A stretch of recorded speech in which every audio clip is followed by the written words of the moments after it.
সুপ্রভাত বন্ধুরা, সকলে কেমন আছো? আশা করছি প্রত্যেকে অনেক অনেক ভালো এবং সুস্থ আছো। আর এখন বাজে সকাল 9টা। তো সকাল 9টা থেকে আজকে ব্লগটা শুরু করছি। আমি এখন নিচে রয়েছি, নিচের সমস্ত বিছনাগুলো ছেড়ে পরিষ্কার করে কমপ্লিট করে নিলাম নিচের কাজ। আর সৌম্য তো সকালে বেরিয়ে গেছে, সকাল 7টার সময় স্কুলে বেরিয়ে গেছে। আর রিচু কলেজে বেরোলো এইমাত্র। তো ও এখন কদিন একটু দেরি করে বেরোচ্ছে। তো সৌম্য স্কুলে বেরিয়ে যাওয়ার পরে আমি নিচে নামি। তো নিচের সমস্ত বিছনা গুছিয়ে কমপ্লিট করে দিয়ে তারপরে উপরে যাই। তো উপর থেকে আসলে নিচে নামতে অনেকটা দেরি হয়ে যায়, তারপরে এই নিচের কাজগুলো আর হয় না। তো দেখো, এখানে বিছনার সমস্ত গোছানো কমপ্লিট হয়ে গেছে। আর আমাদের বিছনার চাদরটা পরশুদিন তুলেছিলাম, তো পরানো হয়নি, আজকেই পরিয়ে দেবো।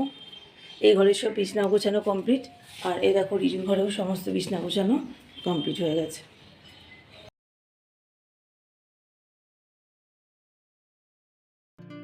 তো এখন রান্না করতে চলে এসেছি। আর পটল কেটে রেখেছিলাম 5-6টার মতো। তো পটল আলু দিয়ে আজকে তরকারি করব। আর সকালে করেছিলাম সয়াবিন রিজুর জন্য, রিজু ভাত দিয়ে খেয়ে গেছে। তো ওই সয়াবিন একটু রেখে দিয়েছি, ওটা বরের জন্য রেখে দিয়েছি। আর আমি আর সৌম্য পটলের তরকারি দিয়ে ভাত দিয়ে খাবো। স্কুল কলেজ অফিসের দিনগুলোতে খুব বেশি রান্না করার সময় পাই না।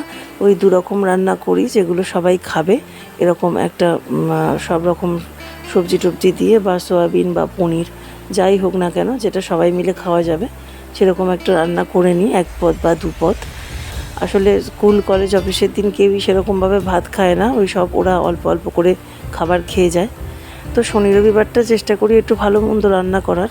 তো গত রবিবার যেহেতু সৌম্য শরীর খারাপ ছিল, তো ভালো কিছুই করতে পারিনি, ওই পনিরের ঝোলই করেছিলাম।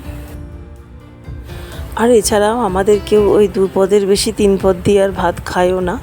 তো ওই জন্য খুব বেশি রান্না করলে সেটা পড়েও থাকে, রাতের জন্য রেখে দিতে হয়।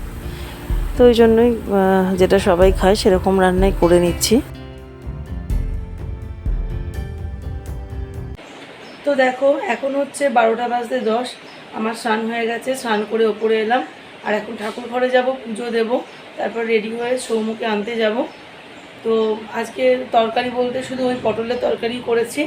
আর সকালে একটু সয়াবিন করেছিলাম রিজুর জন্য, ওইটাই বর ভাত দিয়ে খেয়ে গেল। আর আমার আর সৌম্যর জন্য করেছি পটল। আর রাতের এখনও কিছু করিনি, রাতেরটা দেখি কি করি, রাতের এখনও তরকারি কিছু হয়নি। তো চলো এখন চটপট করে পুজো দিয়ে নিই, তারপর রেডি হয়ে সৌম্যকে আনতে যাব। তো দেখো, চলে এসেছি ঠাকুর ঘরে। এখন ঠাকুর ঘরটা ঝাড় দিয়ে নিচ্ছি। এর আগে ঝাড়নটা দিয়ে ঠাকুরের বিছনাপত্রগুলো ভালো করে ঝেড়ে নিয়েছিলাম। আর এখন ঝাড় দিয়ে দিচ্ছি, এরপর বাসনটা মেজে তারপর ঘরটা মুছে নেব। আজকে সকাল থেকে শরীরটা সেরকম ভালো যাচ্ছিল না, তো মুডটাও ভালো ছিল না স্বাভাবিকভাবে। সকাল থেকে অন্যান্য দিন যেভাবে জোর কদমে কাজ শুরু করি, আজকে সেরকম করতে আর ইচ্ছা করছিল না। কিন্তু যেহেতু রেগুলার রোজের কাজ করতে হবে, তো ওই জন্যই করছিলাম। তো একটু ঢিলেমো দিয়েই আজকে সকালে কাজগুলো করেছি, যার জন্য একটু ঠাকুর ঘরে উঠতেও দেরি হয়ে গেছে। তো এখন বাসন মাজার পরে আর ঘর মোছার পর মনে হচ্ছে আর পুজো দেওয়ার সময়টা পাবো না। তো সৌম্যকে স্কুল থেকে নিয়ে এসে তারপর ছাদে উঠে নেয় পুজোটা দিয়ে নেব। এদিকে বাসন টাসন মাজাগুলো রেডি হওয়া থাকলে পুজো দিতে খুব বেশিক্ষণ সময় লাগে না। তো চলো চটপট বাসনগুলো মেজে নিই।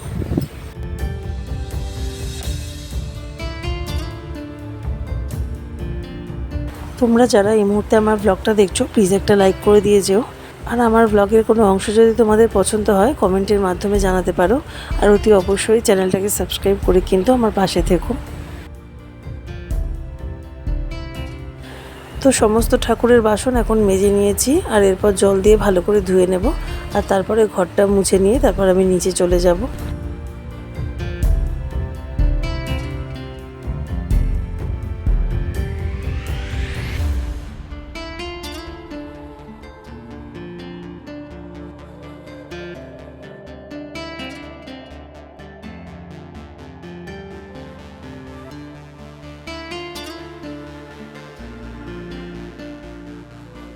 আর এর মধ্যেই কিন্তু বাসনগুলো মাজা হয়ে গেছে, আর ঘর মোছার জন্য বালতিতে জল ভরতেও দিয়ে দিলাম। তো দেখো, আমার ঠাকুর ঘর এখন সম্পূর্ণ পরিষ্কার পরিচ্ছন্ন করে ফেলেছি। ঘর ঝাড় দেওয়া, মোছা, বাসন মাজা সব রেডি। ওই যে ওইখানে মাজা বাসনগুলো রেখে দিয়েছি ঠাকুরের সিংহাসনের নিচে। তো এখন ঘরের মধ্যে ফ্যানটা চালিয়ে রেখেছিলাম, যেহেতু ঘরটা এক্ষুনি মুছলাম, ভিজে রয়েছে। তো ফ্যানটা এখন নিভিয়ে নিচে চলে যাব। তারপরে যখন ওপরে উঠবো দুপুরবেলা পুজো দিতে, তখন আবার এসে পুজোটা দেব।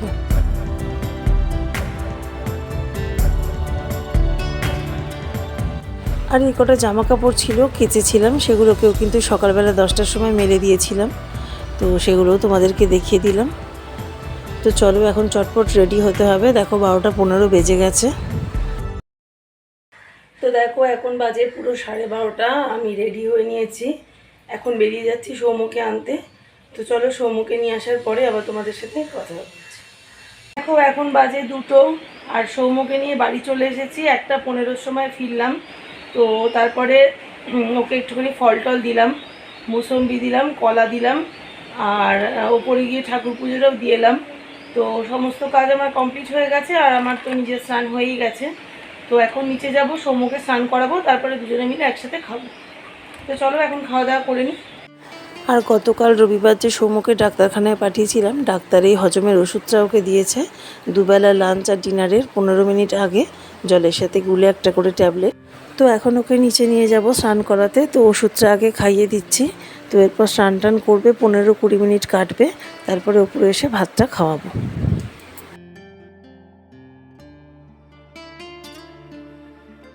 তো বন্ধুরা সৌম্য স্নান হয়ে গেছে, এখন বাজে 2:30, আর এখন ওপরে যাব, ও খাবে আমিও খাবো। তো 2টোর সময় ভিডিওটা পোস্ট করলাম, এডিট করেছিলাম গতকাল রাতেই, সমস্ত কিছু এডিট করে সব কিছু আপলোড করে রেখে দিয়েছিলাম। তো এখন শুধু পোস্টটা করলাম 2টোর সময়। তো এখন সৌম্যকে খাওয়াবো, তারপরে একটু ঘুমাবো।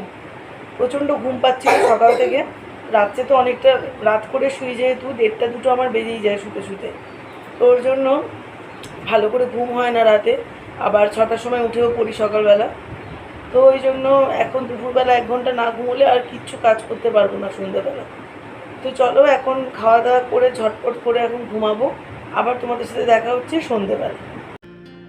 তো চলো এখন আমার বাচ্চাটাকে খাইয়ে দিই। পটলের তরকারি দিয়ে ভাত মেখে নিয়েছি, আর ওকে খাওয়াতে খাওয়াতে আমি নিজে খেতে পারবো না, কারণ খাওয়ার সময় আমার একটু শান্তি দরকার হয়। তো আগে ওকে খাইয়ে নিই, তারপরে আমি খাবো। তো এখন ওর ভাত মাখাটা দিয়ে ওকে খাইয়ে দিচ্ছি, আর ও এখন টিভি দেখছিল বসে বসে।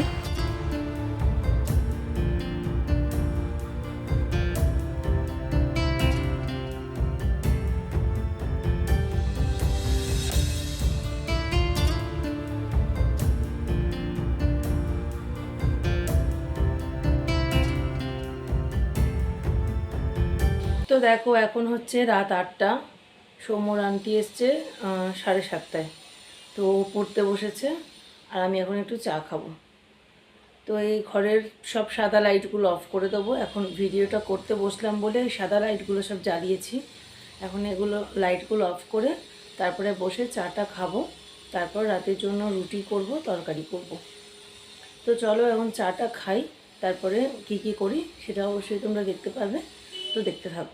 আর এখন চা খেয়ে নিয়েছি, আর এই যে অনেক দিন ধরে জামা কাপড়গুলো পরেছিল এগুলো সব এখন ভাঁজ করতে বসে পড়েছি। তো এগুলো জামা কাপড়গুলো ভাঁজ করার পরে বিছনাটা আর সোফাটা ভালো করে ঝেড়ে নেব একবার, আর রাতের দিকে একবার ঘর ঝাড় দিয়ে দেবো, কারণ সন্ধ্যেবেলায় আমাকে ঘর ঝাড় দিলেও রাতে আবার সেই ঘর ঝাড় দিতেই হয়, এতটাই নোংরা করে ফেলে সৌম্য। তারপরে ওর বাবা বাড়িতে এলে আরও ঘরদোর বেশি নোংরা হয়। লোকের বাড়িতে বাচ্চারা ঘর নোংরা করে, আমাদের ঘরে কিন্তু বুড়ো খোকাটাই ঘর নোংরা করে বেশি। তো যাই হোক, চলো কি আর করা যাবে। আর এমনিতেও আমার হাতে আজকে সময় নেই, রুটি তরকারি সব করতে হবে এখন, তো ঘর ঝাড় দিতে এখন আর পারবো না। আর এই সমস্ত জামা কাপড় তারপর চাদর টাদরগুলো সব ভাঁজ করে নিচ্ছি, এর বেশিরভাগটাই নিচের ওয়ার্ড্রোবে যাবে। তো নিচেরটা নিচের জন্য আলাদা করে ভাগ করে রাখছি, আর যেটা এখানে উপরের ওয়ার্ড্রোবে রাখবো সেটা আলাদা করে রাখবো। তো বরকে বলবো নিচে যখন নামবে ছেলেকে নিয়ে, তখন এই সমস্ত জামা কাপড়ের স্তূপগুলো নিয়ে যাবে। এই যে দেখো, এই যে দিকটা বেশি জামা কাপড় রয়েছে ওটা নিচের ওয়ার্ড্রোবে রাখবো, আর এই দিকেরটা এখন উপরের ওয়ার্ড্রোবটায় তুলে দেবো। তো দেখো বন্ধুরা, এখন বাজে রাত 10টা, আর সৌম্য আর ওর বাবার খাবারটা বেড়ে নিয়েছি। কুমড়ো আলু আর বাদাম দিয়ে ছক্কা করেছি, খুব ভালো লাগে এটা খেতে। তো বরের জন্য রুটি আর সৌম্যর জন্য ভাত। আর এই যে দেখো হাজব্যান্ড এসে গেছে, আর এই দেখো ঘরের বিছনা আবার সেই নোংরা হয়ে গেছে, এর জন্যই আমি আগে থেকে ঘরটা ঝাড় দিই না। তো চলো এখন ওকে খাওয়াবো, ওদেরকে খাইয়ে দিয়ে নিচে পাঠাই। তাহলে ব্লগটা এখানে শেষ করছি, সবাই ভালো থেকো।